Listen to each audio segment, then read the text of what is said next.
Guys, namaste. Welcome to Risu channel. Second reaction video part 2 अनि हेरिहाल्नु भयो होला हिजो हालेको भिडियो चाहिँ हाम्रो साथीहरूको रियाक्सन थियो एक दुईजनाको अनि आजको चाहिँ फ्यामिली रियाक्सनको छ दुईपट्टि फ्यामिलीको अनि सो जस्तै अब कस्तो हुन्छ नेपालमा हुनुहुन्छ यता मेरो फ्यामिली मेरो सासू ससुरा मेरो आदरणीय मातापिता नेपालमा हुनुहुन्छ अनि मेरो अस्ट्रेलियामा हुनुहुन्छ मेरो सासू ससुरा हैन मेरो दुईजनाकै सासू ससुराको रियाक्सन भिडियो चाहिँ अब हामीले गरेर राखेको थियौँ अनि अब चाहिँ हामीले अपलोड गर्दैछौँ कन्टिन्यू भिडियोहरू अनि सबैको त गर्न पाइनँ यताको नि बाउआमाको उताको नि बाउआमा अनि मेरो दिदीबहिनी त्यतिको मात्रै लिन पायौँ अब अरू बिजी हुन्छन् नि त अनि सबैजनाको चाहिँ लिन पाइन्न माया गरिदिनु होला आउन लागेको बेबीको लागि टक्क ब्लेसिङ गरिदिनु होला सबैजनाले हैन माया गरिदिनु होला हाम्रो ब्लगलाई पनि माया गरिदिनु होला अनि आई होप सबैजनालाई इन्जोय हुन्छ होला राम्रो हुन्छ होला भन्दै इन्जोय गर्नु होला यो भिडियो बरामालाई बाजे बजु हुन लाग्यो ल ए तैँले भन्नै पर्दैन म पहिल्यै थाहा पाइसकेँ हाम्रो सपनाले दिन्छ ल छोड्दे भाइ तैँले पहिले त्यस्तो भन्नै पर्दैन किनभने म त भगवानको भक्ति हो म छ्याक्कै थाहा पाउँछु बेबीले जस्तै हो कहिले थाहा पाएको अनि मैले अस्ति नै थाहा पाइसकेँ हो भएको त भर्खर दुई हप्ता त भयो भर्खरै अनि अस्ति भर्खर त सपना देखाए मैले अस्ति सपना देखिसकेँ हो क्या अस्ति नै पनि मेरो सपना सत्य हुन्छ भनेको थियो नि के सपना देख्नु भएको थियो मम्मी अहिले मलाई सिकाउने के सपना देख्नु भएको थियो भन्नु त जेसुकै हो नि हामीले देखेको थियौँ के हुन्छ ल भन्नु ल नाति कि नातिना जेसुकै हो तँलाई किन भन्नु पर्छ ल भन्नु न एकचोटि अहिले अघि जोडिनु भन्दैखेरि मैले थाहा पाइसकेको थिएँ कि यसले यही भन्न लाग्यो मान्छेको मनको कुरा थाहा पाउँछ हो तेरो आमा पैसा माग्न लागेको अरे हौ कान्छा छोराले क्यानेर माग्यो भने दिने आयो ल एउटा वंश बढ्यो ल अब त बढ्नुपर्छ नि अब कहिले हुन्छ अदारे नि हुन्छ नि मुनि राख्छु बेला भएपछि हुन्छ नि अब त्यही त अब साली माग्नु आँट्यो भनौँ भने छैन साली पनि के चाहिँ भन्न आँटेको नि सबैको साली नै आफै जिम्मा लिएपछि त अनि साली कान्छी छोरी नै लिएपछि छैन साली सालो मात्रै छ सालो चाहिँ छ है ड्याडी पनि अलिक यता आउनु यता ओ ल बल्ल दुवैजना देखेपछि ल लास्ट फ्याफुल्ला प्रथम त अलिक यता गर मेरो यहाँ ए क्यामेरा अब क्यामेरा नि पक्रिदिनु अरे परेन अनि खानासाना खाइसक्नु भयो नखाइ त यहाँ इन्जिन चल्दैन नि त इन्जिन त चलाउनु पर्यो अनि के सल्लाह गर्नु पर्यो भनेर भनेको नि मैले पैसा माग्न आँट्यो क्या हो खासमा चाहिँ अस्ति नै मैले भने चाहिँ जुङ्गा चले कुरा हुन्छ साली पनि छैन पैसा माग्न आँट्यो क्या ससुरालीमा परेन अनि अब कसलाई माग्नु त होइन मम्मी ड्याडीलाई त माग्ने हो नि त अनि कसलाई माग्नु अरू होइन अस्ति बिहेमा दाइजो दिएन भनेर अब धड्नु थालेको कि क्या त्यस्तै सम्झिन् न के हो भित्र राखेको छु मैले म आउँछु ल एकैछिन यहाँ कुरा गर्दै गर्नु म दाइजोको ठ्याक्क म डिमान्ड लिएर आउँछु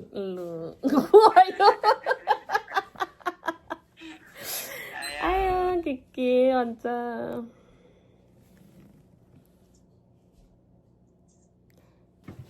के चाहिँ माग्नु आँट्यो ल हेर्नु है खै ड्याडी डर पो लागिसक्यो दाइजो त दिनुपर्छ नि फेरि ए परे ल है त रेडी होइन ल 1 भनिकन त जानिएन नि त नि 1 2 3 ल हेर्नु दाइजो के देखाए नि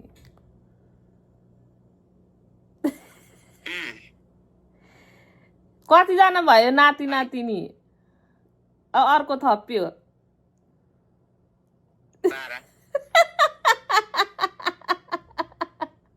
बुझ्यो कुरा मैले त बुझिसकेँ अब नाति कि नातिनी फेरि आउँदैछ ड्याडी हेरे हुनुभयो चाहिन्छ त नाति हो कि नातिनीको फोटो यो उल्टै गिफ्ट पो पाउनेवाला रहेछ त म त लक्की भएछु नि त उल्टै गिफ्ट पो पाउनेवाला रहेछ त म त लक्की भएछु नि त खुसीको कुरा हो राम्रो होस् नराम्रो नहोस् कहिले बाउले थाहा पाएन जस्तो छ अझै तपाईँलाई थाहा छैन भन्नु नि त्यहाँ बुझाउनु त अब नाति कि नातिनी फेरि आउँदैछ बाउ यो त्यसको फोटो डक्टरले दिएको 12 जना हुनेवाला भयो राम्रै हो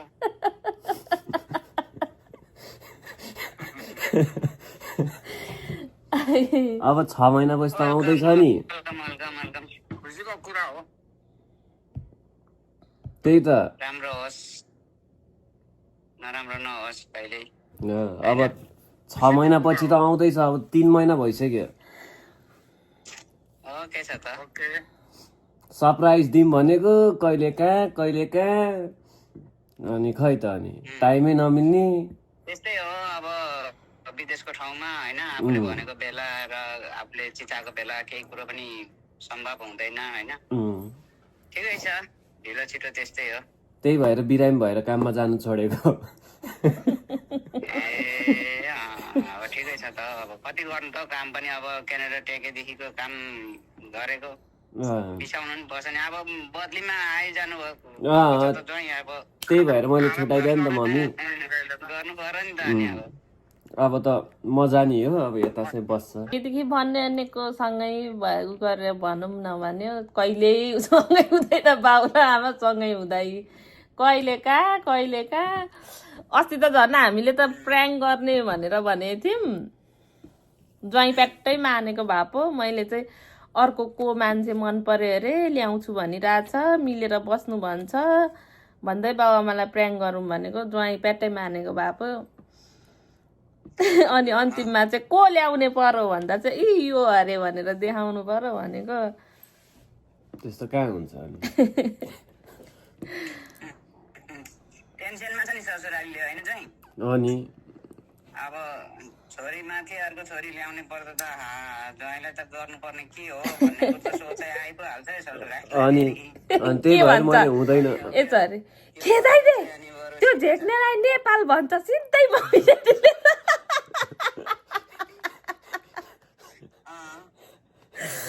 आयो भने के हस्छ कोही त बा छोरी छ खै कस्तो हुन्छ त के हेर्नु मन लाग्दैन परै आइहाल्छ अनि परै गन्दा आएपछि अनि उल्टी हुने के हुने रिङटा लाग्ने के खानु मन नलाग्ने सबै गनाउने हो त्यस्तो हुन्छ कसैलाई चाहिँ छोराको पालमा बाउलाई पनि त्यस्तो हुन्छ अरे कुनै त सुकेर छोरी मान्छे जस्तै किक्रिक्क भएको देखेको छु खोइ ज्वाइँ त मोटै रहेछ खानु मन लाग्यो भन्छ मलाई खानु मन लाग्ने 1 बजी राति उठेर चटपटे खानु मन लाग्यो बनाइदेऊ न भन्छ मलाई फेरि चटपटे मासुहरू हेर्दै उल्टी आउँछ त्यो गन्धले यसो टिकटक देख्यो भने पनि त्यो उल्टी आइहाल्छ देखिसक्दा त्यस्तो भएको पहिला त्यस्तो भयो भने 5-6 महिनादेखि उता फेरि खाउँ लाग्छ आफूलाई तर होइन भातहरू त खान्छु कि सागहरू खालि यस्तो साग कोपी गुन्द्रुकहरू चाहिँ रुचिरहेको छ मासुहरू चाहिँ नाक लाग्छ परै गनाउँछ नि त अनि मासु मांस चाहिँ परै गनाउँछ त्यो भएर छिट्टै अमानु पछि 5-6 महिना 6-7 महिना भएपछि फेरि रुच्नु पनि सक्छ कसैको पालमा त्यस्तो हुन्छ कसैको पालमा चाहिँ फ्याट्टै जन्मिने बेलासम्म नै अमान हुन्छ ल अब के गर्नुपर्ने हो कस्तो सिकाइदिनु सबै अब हामी त केही थाहा छैन थाहा छैन भनेर भएन नि थाहा हुनु पर्यो नि अब सिक्नु पर्यो भएपछि त त्यही त अब यताउति त सिक्दै अब डक्टरसँग यताउति त बुझेर राखिराखेको छ अब खै अरू त अब के कहिले फेरि 2-3 दिन भयो रातभरि छात्छ केही खानै मन लाग्दैन भने 2-3 दिन भयो केही खाँदैन त्यस्तो हुन्छ अब के खुवाउनु के गर्नु 6 महिनादेखि उता चाहिँ अनि फेरि अलिक कम हुँदै जान्छ त्यो त्यस्तो हुन्छ जसलाई पनि छोरी मान्छेलाई त्यो आङ आएपछि अब भिटामिन क्याप्सुल स्याप्सुल सबै ल्याएर खुवाछ। त्यस्तो भयो भनेर चुपचाप बस्नु हुँदैन, खाइरहनुपर्छ। जति खायो त्यति जान्छ, खायो जान्छ, खायो जान्छ, खानु चाहिँ छोड्नु हुँदैन। भनेको मान्दैन। अब हुनु त पुरै नै अमानै हुन्छ नि, र पनि अब जबरजस्ती अरू के चिजहरू खाउ लाग्छ, रुच्छ त्यो खानु पर्यो। रुचेको त खाइरह खानु भन्ने छैन। त्यो त अब खानै मात्र होइन। अब फर्सीको बिहा खानुहुन्छ कि हुँदैन अचार साँच्ची? के हुन्छ जति त्यो टिकटकमा हेऱ्यो, कसैले के खानु हुँदैन भन्छ, कसैले के खानु हुँदैन भन्छ। लो त्यस्तो कुराहरू चाहिँ टिकटकतिर फेसबुकतिर हेरेर छोड्यो भने चाहिँ मर्छस्। केही हुँदैन। के भन्छ, एउटा कुपिन्डा चाहिँ नखानु भन्छ, त्यो पनि 3 वर्ष पुग्यो। कहाँ पाउनु 3 वर्ष पुग्यो कुपिन्डा? अहिले त त्यही त हेऱ्यो, कसैले कटर पनि खानु हुँदैन भन्छ, कसैले मेवा पनि खानु हुँदैन भन्छ, कसैले अनारस पनि खानु हुँदैन भन्छ, ताँबा पनि हुँदैन खानु। ताँबा साबा केही बार्नु पर्दैन। खोइ अब मैले 6-6 जना जन्मेको त, अनि कोही ताँबा खाइयो, कुपिन्डा, फर्सी, लौका, घिरौला त्यही भने अहिले त अनि तर अब समय अनुसार होला नि आमा। अनि अहिले त गुलियो पनि धेरै नखानु भन्दो रहेछ यो मिठाईहरू। त्यसो भन्छ, भन्नु चाहिँ अब खाउ लाग्यो भने त खानुपर्छ। अब यहाँको भनेको सबै केमिकल लगाएकोहरू हुन्छ। अब भुटानमा भनेको सबै कुरो अर्ग्यानिक हुन्थ्यो। चाहिँ नछोड्नु, के खानु लाग्छ, धेरै खानु सकिँदैन त्यो बेलामा होइन। त्यही त यति खाँदै बुढी भरिन्छ कि जैँची यति खानु भन्छ यति, अनि भक्कु खाँदी खायो निक्लिहाल्छ। यति खाएपछि त बरु ठिक्क बस्छ नि। ल यति खाऊ चाहिँ भनेको छैन मैले, अलिअलि थोरै टाइममा खाऊ, थोरै टाइममा खाऊ, एकैचोटि खान नसके भनेको। अब नेपाल भुटानमा जस्तो केही किनेर खान सकिँदैन भन्नु परेको छैन होइन। जे चिज पनि छ। अब उहाँ भनेको केही पाइन्थेन, यहाँ भनेको अब जे चिज पनि पाइन्छ। खाउँ लागेको कुरो चाहिँ खानु छोड्नु हुँदैन। रुचे सामान चाहिँ खानु पर्यो। फलफुलहरू, गेडागुडी खान्छ। यहाँ अनुहार हेर्नु न, बनाएर दियो भने आमामा बाजेर के भन्नु। होइन त्यस्तो हुन्छ, त्यो भएपछि जसलाई पनि त्यही हो। अब खाएन भनेर पिर मानेर नि भएन नि त। अब उसको आत्माले मागेको छैन त। एउटा कुरामा मात्र खुसी हुन्छ मम्मी, त्यो खोर्सानी कुटेर दियो भने मात्रै हो। नुन हालेर खोर्सानी कुटेर दिँदा मात्र हो, अरू त जे बनाएर दिए पनि म झन् केही काम नगर भन्छु, रेस्ट गर, उ गर भन्छु। काममा गए पनि बिहान उठ, खानासाना खाऊ, भाँडासाँडा म माझ्छु, आएर भन्छु, सबै छोड्न लगाउँछु, आएर गरिदिन्छु। त्यही पनि त्यस्तो साह्रो प्रतिबन्धै गर्नु हुँदैन, किनभने जिउलाई एक्सर्साइज पनि चाहिन्छ, गर्नुपर्छ सक्ने काम त। याटे नगर्ने होइन। जस्तो दाउराको भारी, घाँसको भारी बोक्नु पर्दैन होइन। त्यो जुठो भाँडा गर्नु, हाट बजार गर्नु केही भारी गर्नुपर्छ। सक्ने काम त गर्नैपर्छ, किनभने 3 महिना कटेपछि चाहिँ अब गर भनेको नि। 3 महिनासम्म चाहिँ अब अलिक नगर भनेको नि। त्यो पनि हो। 3 महिनापछि त गर यताउति भनेर। माया त गर्नै पर्यो नि त। भने त्यही माया गर्छ कि भनेर जोडी म त फेरि भन्नु त आउँदैन, के भन्छु है, जय पनि भन्दिनँ पनि फेरि।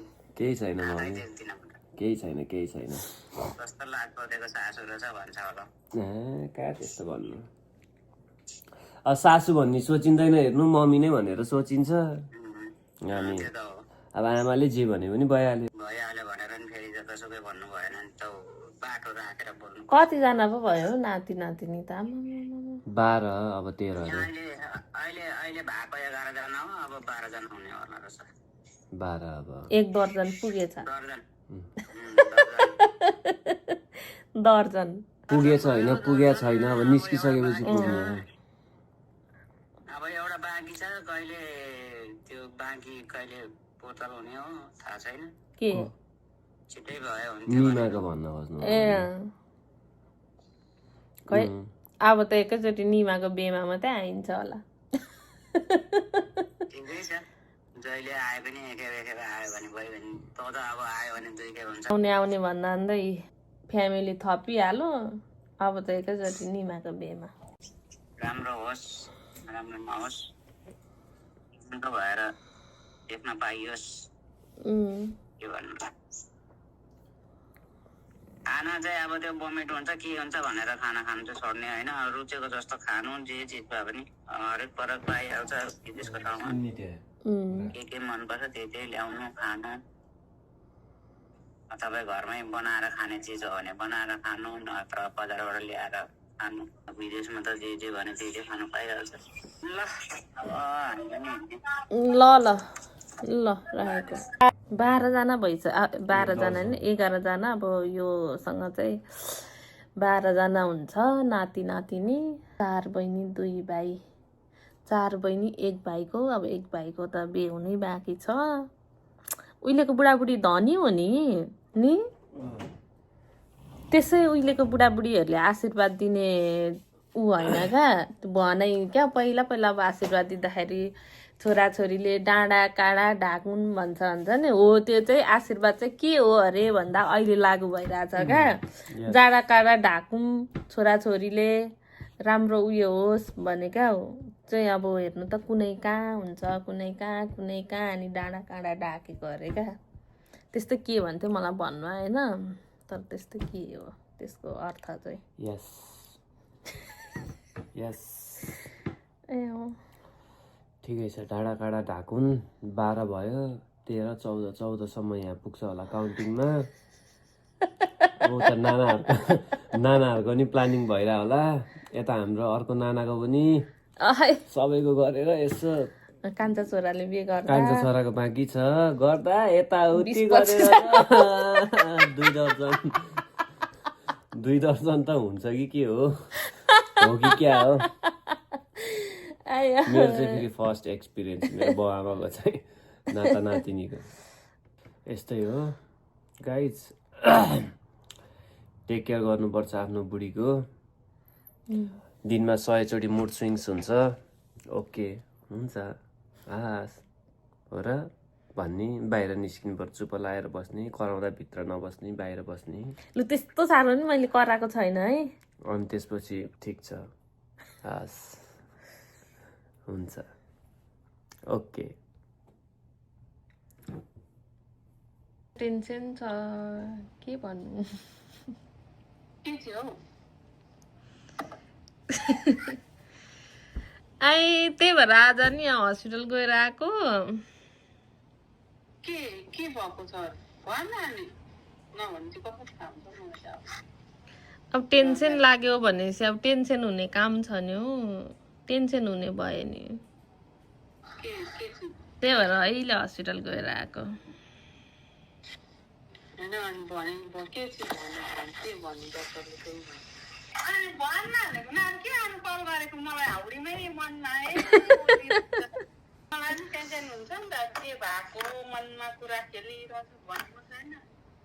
फोन यस्तो 1300 पार होइन हौ। यहाँ एउटा मान्छे छ क्या, त्यही भएर तँलाई देखाइदिएको। तेरो अनुहारै आएन।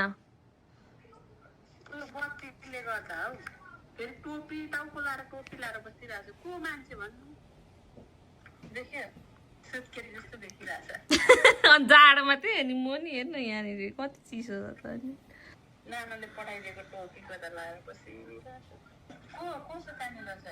यहाँ आएको छ एउटा मान्छे हो, यहाँ एउटा मान्छे आएको छ क्या, त्यही भएर यहाँ आउनु त मान्छे देखाउने क्या। म न्यू मेम्बर नि ठुलो मम्मी हुने भइस त। अब कति छ्यामा भनेको सुन्छस् त अनि अब आमगेन भनेको नि सुन्नु परेन।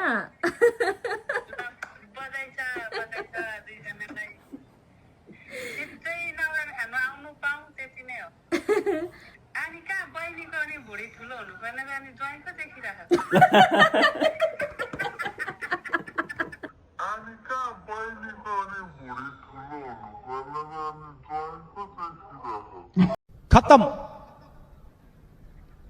Bye bye, tata, goodbye, गया। टेन्सन भयो अनि यहाँ त्यही भएर दिदी भेनासँग कुरा सेयर गरौँ कि भनेर नि। खै के भयो होइन हौ टेन्सन भयो हस्पिटल गएर आएको डक्टरै कन्फ्युज डक्टरले के भन्छ के भन्छ थाहा छ तिम्रो भेनालाई गएर सुनाइदेऊ तिम्रो भेना ठुलो बाउ हुँदैछ भन्यो तिम्रो भेना ठुलो बाउ हुँदैछ भन्यो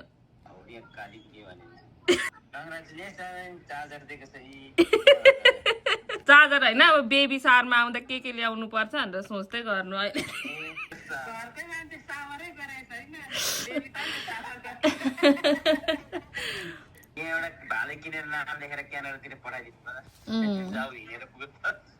ए भाले ल्याउने मान्छे त अब भइहाल्छ नि टेन्सन मान्नै पर्दैन ट्राई गर्दा नि छिटो फेरि अर्को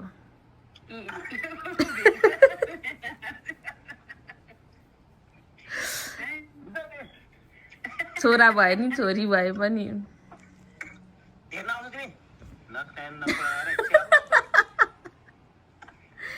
अब त छैन दुईटा छोरा हेर्ने कस्तो लाग्यो त साथीहरू तपाईहरुलाई हाम्रो फ्यामिलीको रियाक्सन अब त्यस्तै हो बुढाबुढीहरू हैन खतरा रियाक्सन त दिनु जान्दैनन् जस्तो बिचारा अब उहाँहरूले जस्तो दिन सक्यो त्यस्तै नै हो हैन भोलिको अब यो पछिको नेक्स्ट भिडियो चाहिँ एकदमै ब्लास्ट हुनेवाला छ एकदम ब्लास्ट गाइज भोलिको भिडियो चाहिँ खतरा आउँदैछ त्यो भिडियो चाहिँ हेर्नु नछुटाउनु होला तपाईहरुले एकदम खतरा आउँदैछ बबाल डेन्जरस टाइप डेन्जरस बबाल बुम ब्लास्ट हुने खालको ल यति भन्दै बिदा लिन्छु अहिलेसम्म हाम्रो भिडियो हेरिदिनु भयो हैन त्यसको लागि धेरै धेरै धन्यवाद सबैजनालाई मनदेखि न्यानो माया यति भन्दै बाइ बाइ